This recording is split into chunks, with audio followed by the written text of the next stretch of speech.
I love that you've got your book posters all up ready for the interview. Well, I gotta hide all the stuff behind me. I got like my exercise bike over here. I got my spare bed. My wife is, you can't just be showing everybody our spare room in your office. I'm like, all right, I'll put up a bunch Fair of enough. crap. Fair enough. Well, I think that's quite good then for any listeners who will now be like, hang on, what's all of this book stuff? So, of course, interview. It would be great if you could introduce yourself and then explain why is there all of this promotional media in your spare bedroom in your house on your book, Guns, Girls, and Greed. So you want me to say I'm hiding my exercise bike? You want me to? I think you could have explained more. What are you hiding your exercise bike with? And Oh, got it. All right. I'll be like, I'm married, so I don't have a choice in all this stuff. Hey, my name is Morgan Lerette. I am the author of Guns, Girls, and Greed, as you can see behind me and over here. I'm just a normal guy. I'm the guy that joined the military right out of high school.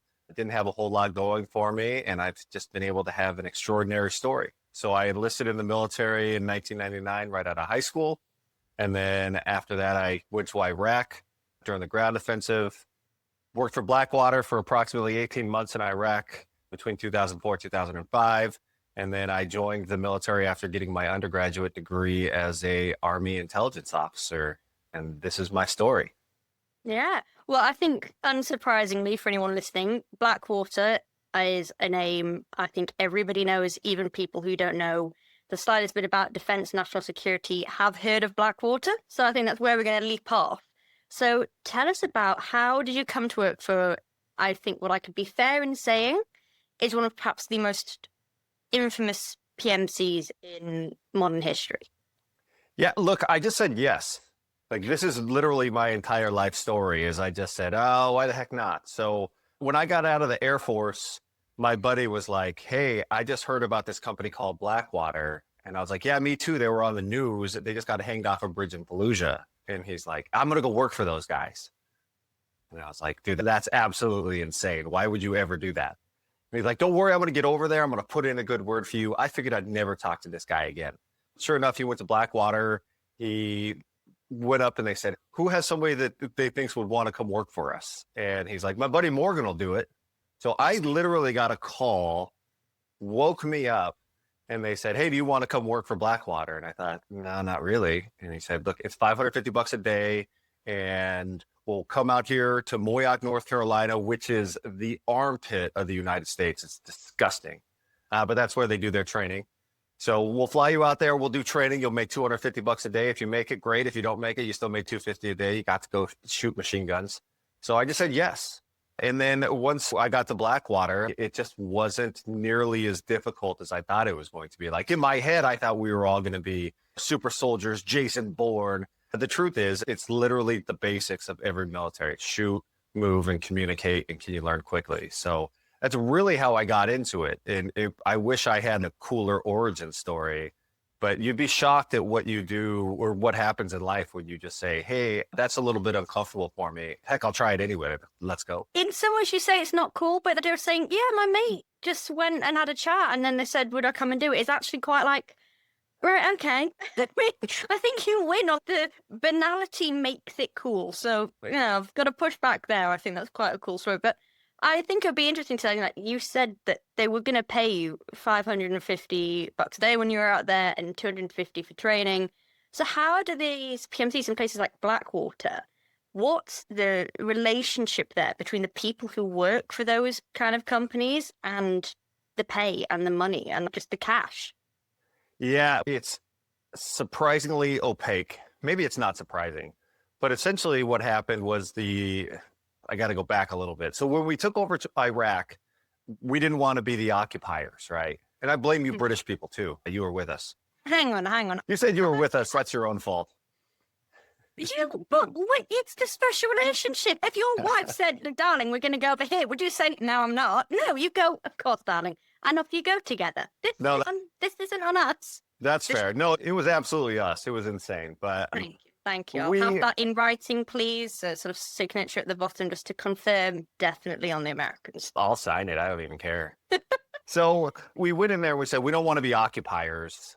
So the first thing we did is we created an interim government And we said, we're going to have you guys do elections. And then once you have your interim government, we're going to hand the country back to Iraq, which turns it into a diplomatic mission.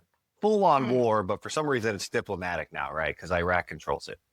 In order to have that diplomatic mission, you needed diplomats to train the Iraqis. Everybody in the Ba'ath Party got kicked out. All their military, all the people that had run their government, they all got kicked out. So now we're literally taking a country that is created and then trying to teach these people how to run it. So you got to have diplomats. In order to have diplomats, they said, who's going to protect these guys? In the State Department, the U.S. State Department's like, don't worry, we have diplomatic security services. And all those guys were like, whoa, we don't do combat. Yeah. So what they needed is essentially a bunch of knuckle draggers like me that could go over there and protect these guys and do combat uber. And that's exactly how the contract went. So the State Department had the contract. Blackwater won that contract. Then they hired me as an independent contractor, which I had my own LLC, my own little company. And then I worked for my own company.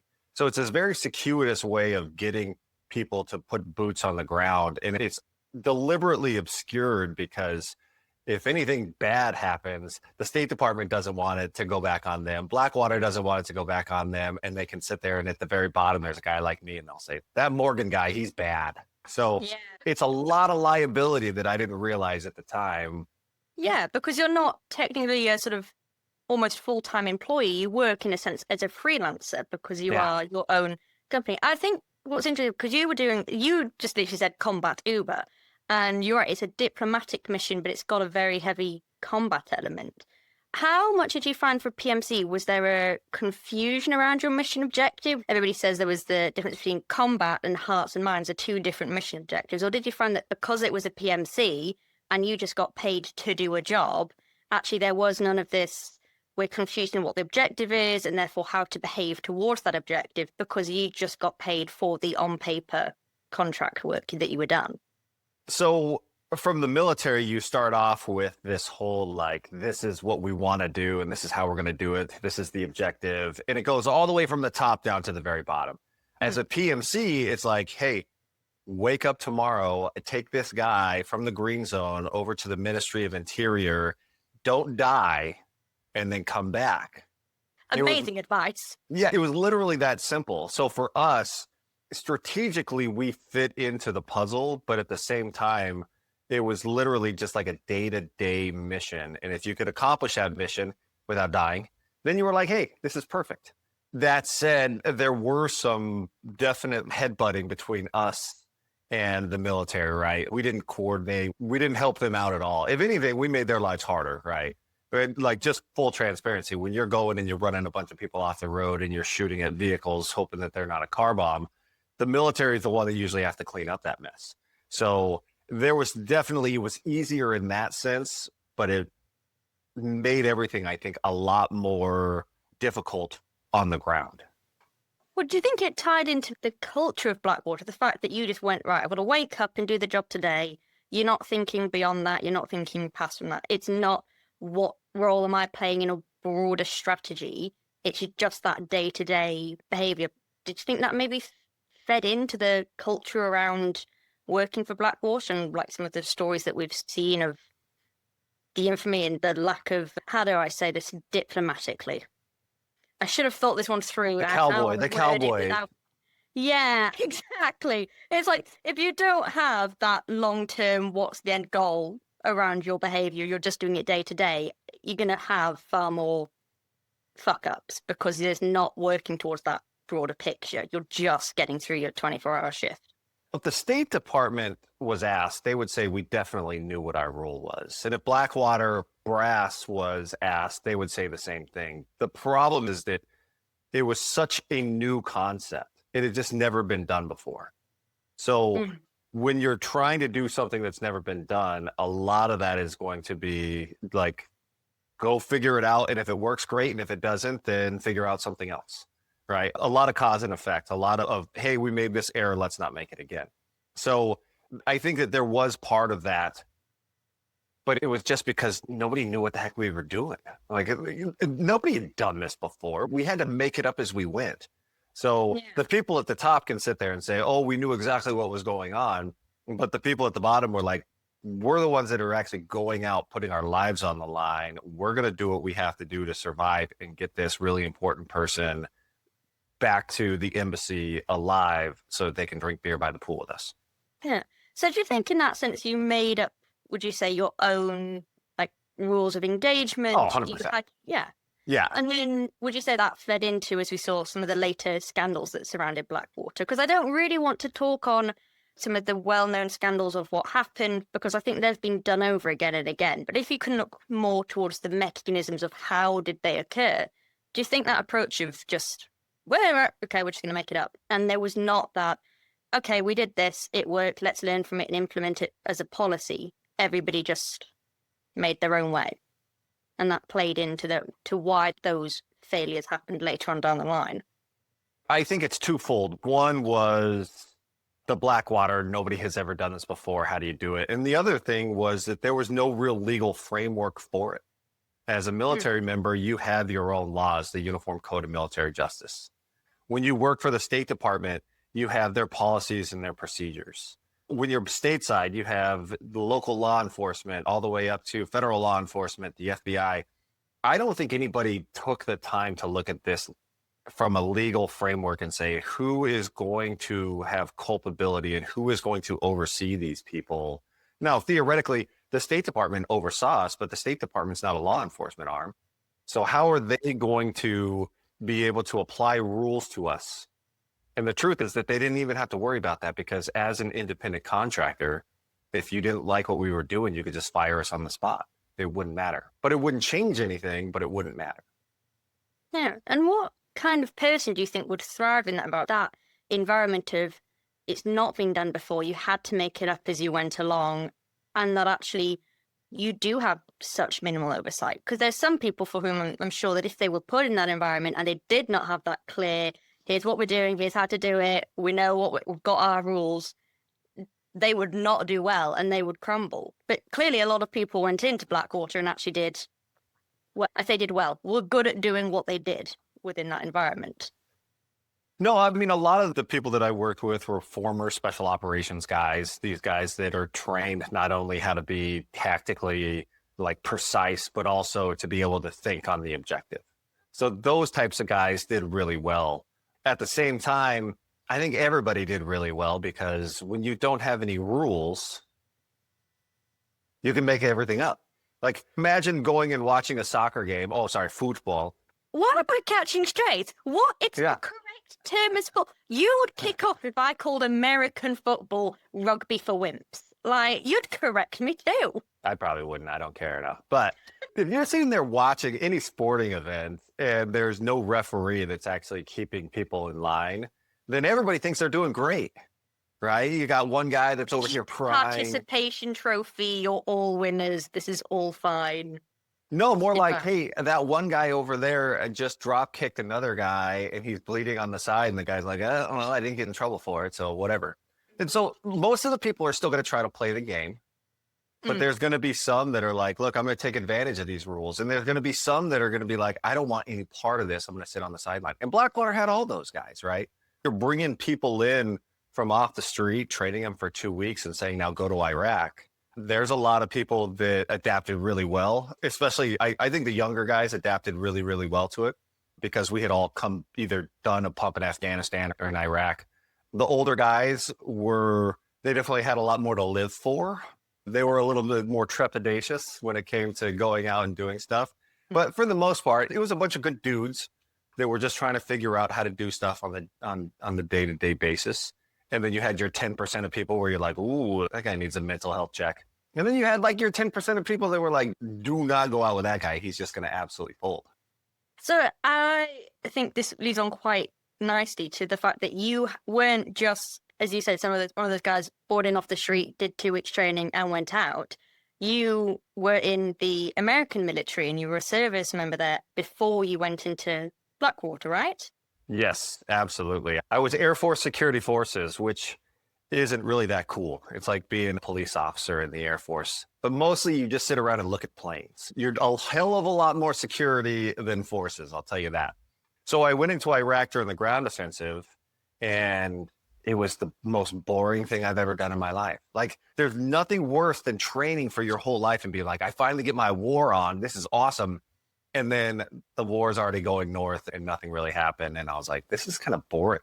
So when I got the option to go work for Blackwater, I was like, this is what I trained for. This is the adventure stuff that I always wanted. And the money is spectacular. So it's really, for me, at 23 years old, it was an absolute no-brainer.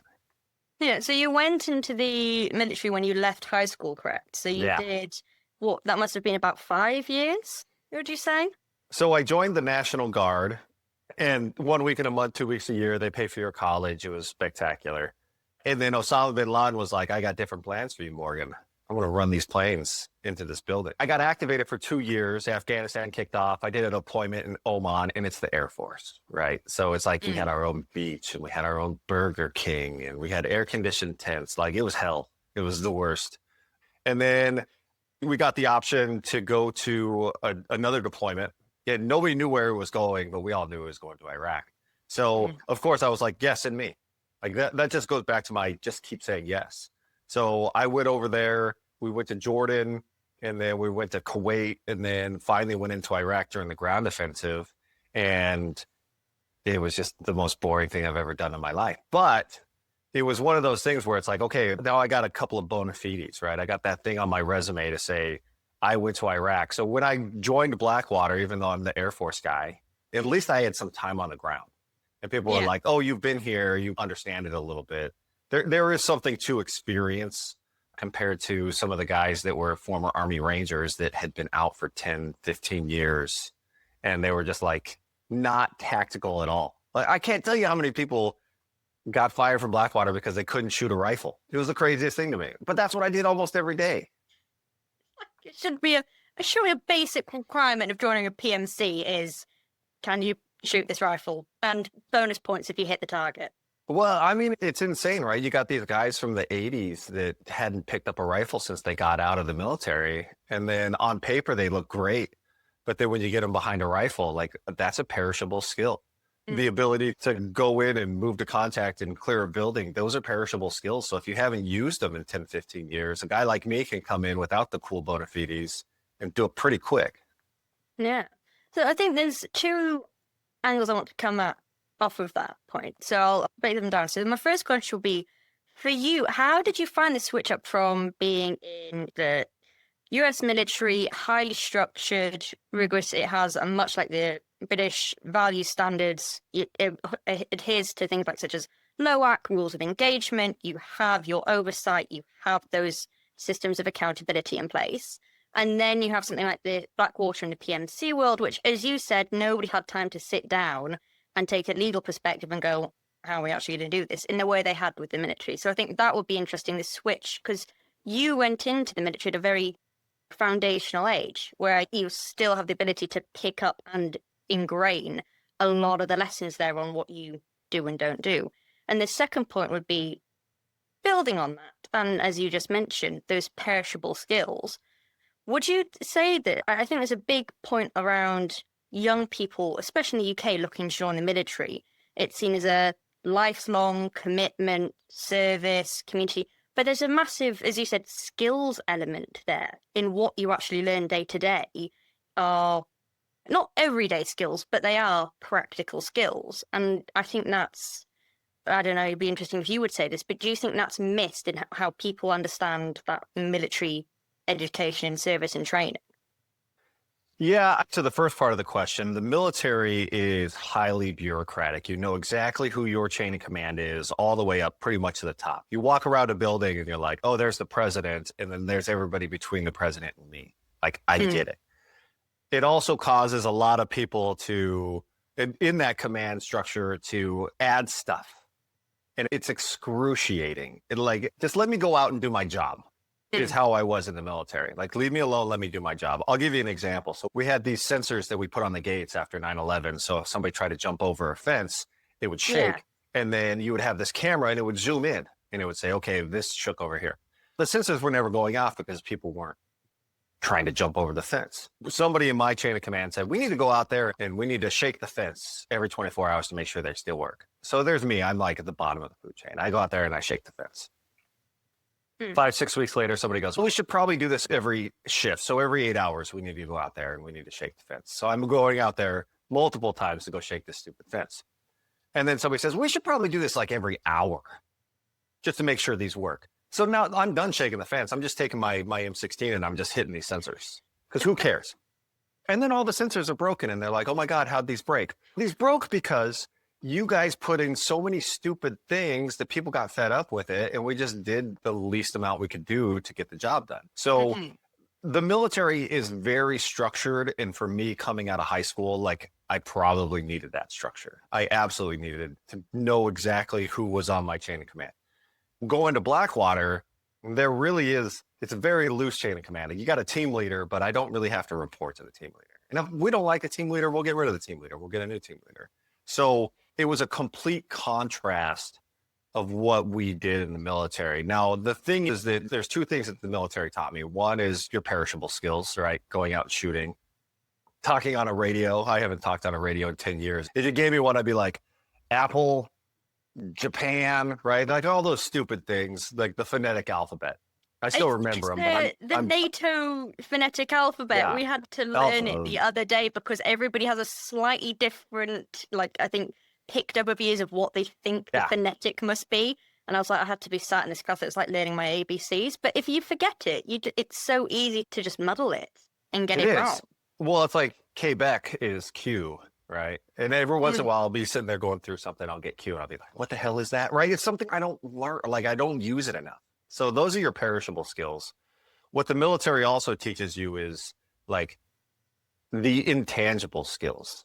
I'll tell you what Blackwater taught me that the military didn't is the desire to be competitive in everything. Because the people that I was hanging out with are highly competitive people. Now, in that environment, you have to be. But if you come home and you decide that you don't want to be competitive anymore, you can lose that. But I came home, I went to college, I had a 4.0 GPA. I was literally like the top of everything because I was like, I want to be the best. If I'm going to do this, I'm going to be the best at it. And those are the things that I think you can get a takeaway from the military that will help you later on in life. But it also taught me how to be like extremely blunt. So me sitting here and telling somebody in corporate America, oh, that sucks. Why would you do that? That doesn't work either. So it's definitely this balance, but on balance, you get a lot more out of the military, I think, than people give it credit for, especially the people that are thinking about joining up. You're going to get relationships, you're going to get training, you're going to get all these things, these intangible skills that you can take with you if you decide to get out of the military. So when I joined the military, it was literally like a stepping stone, right? You went, you joined, you did 4 years, you got out. It's only recently that it's become a career-focused military where you come in and everybody expects you to go through the ranks and retire. So that's what I try to tell people when they're thinking about going in. Look, do 4 to 6 years, and if they're giving you everything you want, stay in. And if they're not, get the heck out. Take all that stuff, get out, and go do something different and better. Yeah. And those skills you mentioned, do you think that they're ones that you could only get in the military through your service there? Or would it be somebody could say, maybe I could pick them up elsewhere in life on a non-military path? You could, but you won't. Unless you're an Olympic swimmer, you're not going to get so good at swimming because the people around you push you to be better. If you think you're going to get that somewhere else, like, yeah, there are people out there that are overly driven and they are going to do awesome. But if you don't surround yourself with people that are going to push you to that next level, you're not ever going to get that. You can be king shit at Turd Hill, but you're still on Turd Hill, right? Nobody wants to be that. Right. That's brilliant. But I think the one thing I would say that from my perspective, or not my perspective, because I obviously quite like defense security, but from a young perspective would be that we've often seen news stories or media that highlight, say, the cost of going in, that actually, sure, you get the discipline, the rigor, the drive, the competition, but a lot of the media I grew up with was also framed about the loss of certain aspects or all the cost that doing that took. Do you think that's fair to say, that actually there is a bit of you give what you get, that actually you get these amazing skills, as you said, but you've got to give a lot of yourself in to get that outcome? Yeah, but if it bleeds, it leads. Right. Like at the end of the day, you're not getting these stories of the guy that spent 4 years in the military and he becomes a CEO and all this other stuff. You're getting the guy that went in for 4 years, had a really hard time, and then ends up having a hard time assimilating back into the US. Here's the thing. The military is a company. It is a logistics company. That's all. If you go into the military and you say, I'm going to learn about logistics, I'm going to learn about taking something from point A to point B, flying it there, moving it by train, all those other things, those are things that will translate directly into civilian jobs going forward. If you go in and you say, I'm going to be a machine gunner or I'm going to drive a tank, I got news for you. Nobody needs somebody to drive a tank every day. They just don't. I think that if I was going to go back in, or my kids are going to go in, I would sit there and say, look, what do you want to do after the military? And what can you do to set yourself up for that with the military that's paying for it, that's giving you those skills? Like if you want to go drive a tank, great. That's a career military move. If you want to go in and come out and be a pilot, then go learn how to fly with the Air Force. And then once you get out, you can fly with somebody else. The problem is I think we don't have enough people mentoring young people to see the benefits of it right now, as opposed to being like, oh, I could die. Yeah, you could, but you didn't ever really live anyway. Let's be honest. Right. Freaking, I grew up in a trailer. Come on, man. Like I didn't have a lot to live for. That can be, we had a marketing campaign for joining the military here in the UK. And it was, I was born in, and then it would be some like low socioeconomic like city or town. And instead of saying I was born in Blyth, but I was made in the Royal Navy, I'm going to say you might die, but what else were you doing? Yeah. What do you have to live for now? I am that guy. I'm the guy that grew up on powdered milk, on food stamps, like the low end of the socioeconomic chain. We weren't ever homeless, but that's because we had family that we could stay with, right? So I am that guy, and now I have my own house. I have kids. I have everything that I never thought that I would ever be able to achieve. And if I look back to it, I'd make the joke like, I love war because everything that I've gotten is because of war. But it's true. Where would I be right now? I'd be working construction. I'd be putting roofs on houses. I'd have sunburn and stuff. I don't want that. I got delicate skin. I think it would be interesting. Just before I dive in more at the end, I do want to spend a lot of time talking about this idea of why people go in, what motivates them, and what they can get out of it when they come out. Because you are now no longer in the military, nor are you in Blackwater. But just before we get there, I think it would be quite interesting to do a sort of a brief section where we look at maybe the compare and the contrast between one and the other, because your time in the army, your time in the PMC, we've already discussed about it. But if we could just go through it a bit more, because if you are a young person today, say you're in the UK and you're looking at what you want to do in your life, you can join the army, but the pay's not great, the accommodation is hit or miss, and we've got a dozen other problems that are on the front page of every broadsheet that you can find. And so hearing these stories, which are now all over social media from ex-contractors who have got out, and they talk about the pay and the lifestyle and how it was, I just think it would be good to have a more mature voice out there saying, but here's what it was actually like between the two organizations, if that makes sense.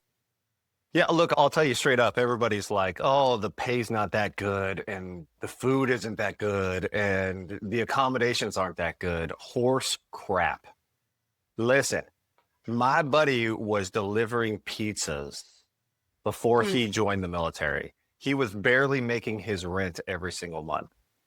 Like, this guy had nothing going for him. He was taking one college class. He got a C in it. And finally, I talked him into it and said, go join the military.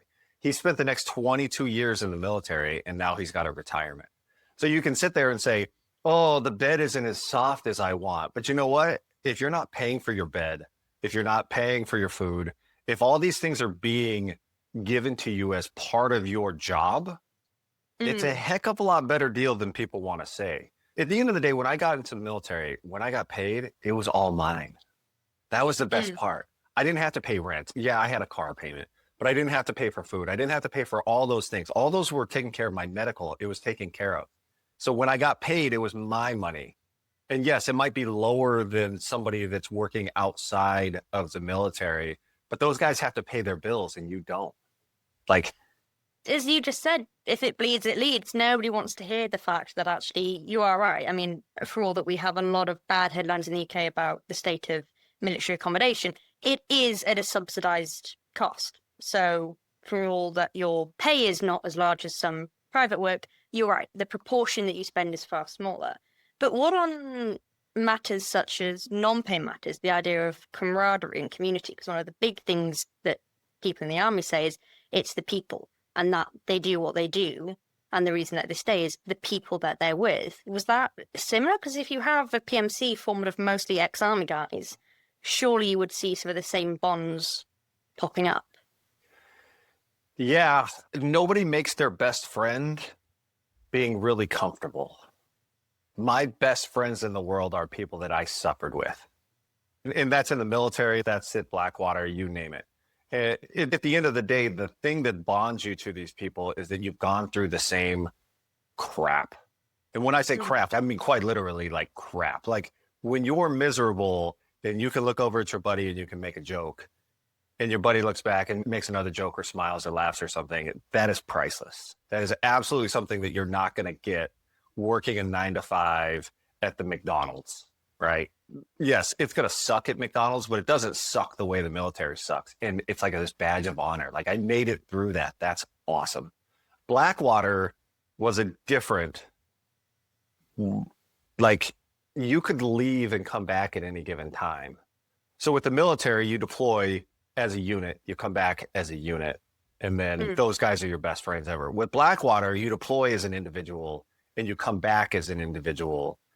And when you're home alone by yourself and all your buddies are still overseas, that pulls you back into wanting to go back and contract, right? All my friends are over there. My money's over there. Everything is over there. And I'm sitting here at home. Like this doesn't feel like home. So with the military, I'll give you an example. We had these Navy SEALs that were protecting the vice president of Iraq. I think it was Barzani. And Blackwater, we went up there with the diplomat. These Navy SEALs walk up and they say, "What are you making?" And I was like, $550 a day. And they're like, "I'm in. How do I get in?" And I was like, "Dude, here's my email address. Email me." You know how many people emailed me when they got home? None. 0. Because when they got home, they still got their pay. They still got all the things that they wanted back home. They had everything that they loved about being overseas. Most of it was going back home with them. With Blackwater, the day you leave Iraq is the day you stop getting paid. And then all your buddies are still over there. It's a very weird, it's the closest thing to an addiction that I can describe. It's this desire, this need, this want to just keep going back overseas for both the money and for the people. You just have to keep getting more and more.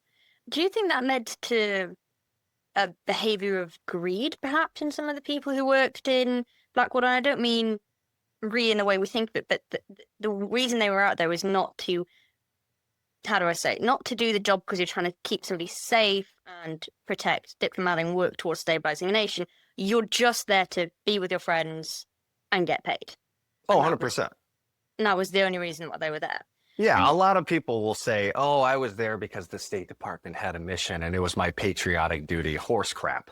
You were there for the money and you were there for the adventure. Those are the only, in the hang out with your buddies, those are the only 3 things why you kept going overseas. So I think in hindsight, there's a lot of people that look back and say, "Oh, I was part of the war effort," because they have to look themselves in the mirror. Not me. I'm like, dude, I was there for the money. I was there for my buddies. I was there for the adventure. And when I left it, had a hell of a time. It's like breaking up with your girlfriend or your boyfriend. It felt like that. When I left contracting, it felt like I had just gotten dumped by my long-term girlfriend of 18 months. And now I had to go and start my life over. Like it was painful. And so you did both. Would you still have done it army, then contracting? Would you do contracting and then switch up and go into the army? Or would you just now have said, I should have just stayed in the military, or should I have just done contracting and not had the experience of both worlds? Oh, you have to have the experience of both. You can't get into contracting without having a military or law enforcement background. So one leads to the other. And I would not change anything, because after Blackwater, I went into the Army. I would not change that for anything, because what Blackwater gave me was this intense, well, it was money, and this intense need to like be the best at that. And then when I went into the Army, I was the best at it. And the people that I met in the military, they were the ones that helped me figure out that next step. Right. So Blackwater helped me be good in the Army. The Army people were like, hey, when you get out, you should do this. You should go to that snooty graduate school. I didn't even know these things existed. Like poor white trash Morgan, I didn't know there were snooty schools. There was Harvard, there was everything else. There's Oxford, there's everything else, right? Like when you don't grow up with that, you don't understand it. And then the people in the military said, hey, you should go do this. That's a next career step for you. So I was going to go work for the CIA. And then I was like, oh, the CF, Washington, D.C. sucks. I don't want to be there. So I took advice from somebody else. And they said, sorry. You went, would go join one of the premier secret services on the planet, but really hate where it's headquartered. Yeah. So. No, like if you guys are looking for somebody that is deep and is really thinking everything out, you're talking to the wrong guy. I'm the guy that's like, that sounds cool. Let's go do it. Right. Okay. So notes to the CIA, change where you're headquartered. You'll get a lot more like proactive. Let's go and do it. Oh, type. DC sucks. And I had dogs. I've heard. And I've never been, so I have to go at some point and make my own judgment. But so I've heard. It's a dump. But it's interesting now because we can, I think, move on. It would be quite interesting then to talk on your time coming out of the military because, again, one that we grow up with is this idea that guys are in the military and they have their time there and then they leave and it's difficult, they struggle, and you see lots of, again, media around that, about the difficulty of coming out and transitioning from your time in the military to time on Civvy Street. But you've had an incredibly successful time on Civvy Street.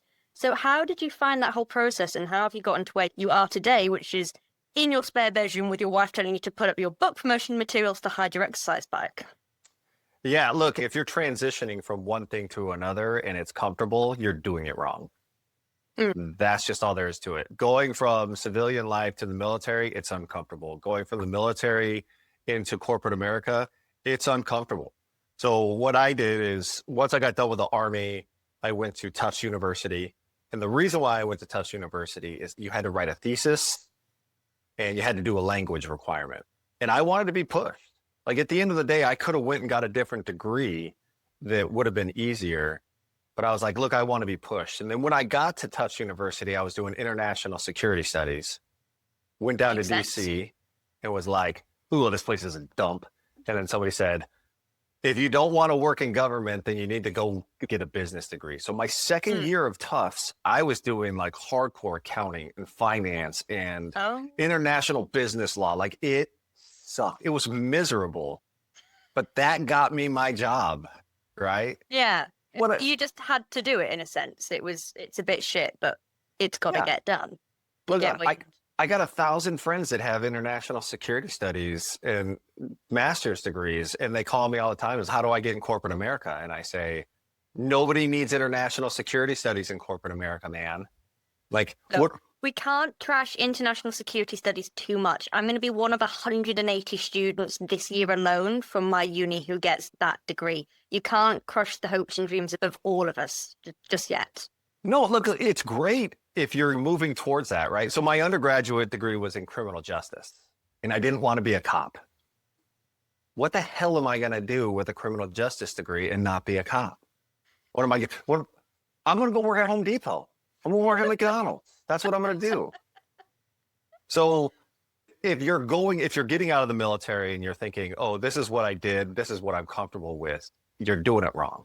You need to take something and say, I was successful in the military. I did this. I was successful at Blackwater. I was successful in the Army. I need to do something that makes me uncomfortable so that I can get to that next step. And then in corporate America, I started off as being like a people manager, and I just started learning about technology.